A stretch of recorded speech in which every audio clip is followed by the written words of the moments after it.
Greetings, friends, family, and survivors. A little warmer this morning. It's been icy every morning, but it's got to warm up to snow, right?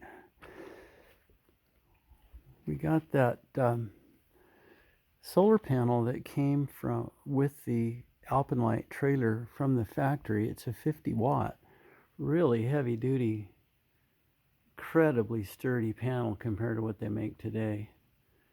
But that's a 50 watt panel, and that went back on the water caddy, and that'll ensure that there'll be light in the half shack up on the mountain, and the outdoor shower will continue to function. This is the big moment to see if the work on the refrigerator has paid off.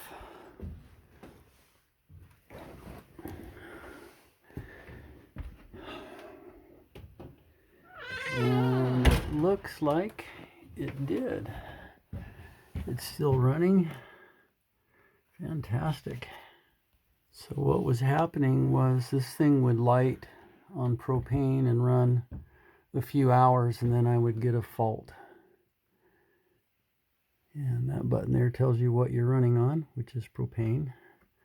It was cooling just fine and running fine on AC electric, but when you switched it over to propane, it would burn a few hours and then it wouldn't relight.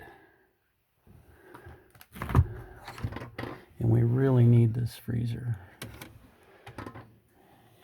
It was running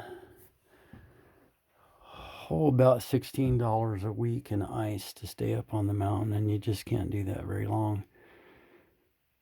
So we did a lot of research and did a lot of praying on what to do to fix it, and I'll show you what we ended up doing. It seemed like to me that the problem was the control board, but to just make sure, I went ahead and bought all of the components that could fail and replace them. So there was actually a company that does make the control boards for all of these old natural gas and propane refrigerators, RVs, and industrial. It's Dinosaur Electronics. So if your refrigerator in your RV quit working on gas, in other words, the cooler unit's working, the ammonia absorption part is functioning, it's just not controlling it, and you might get a hold of this company right here. I'm not an affiliate of theirs, but it's super fast shipping, and they have all the antiquated parts and made in USA. So I'll show you which parts I replaced. This is the igniter, and I got it on Amazon. And this igniter was working, but it looks like it has been hot at one point, which can happen if you don't keep the draft tube on your unit clean. A soot can build up, and then the flame doesn't go up the draft tube, and you can actually start a fire that way. And it looks like that one's been kind of hot.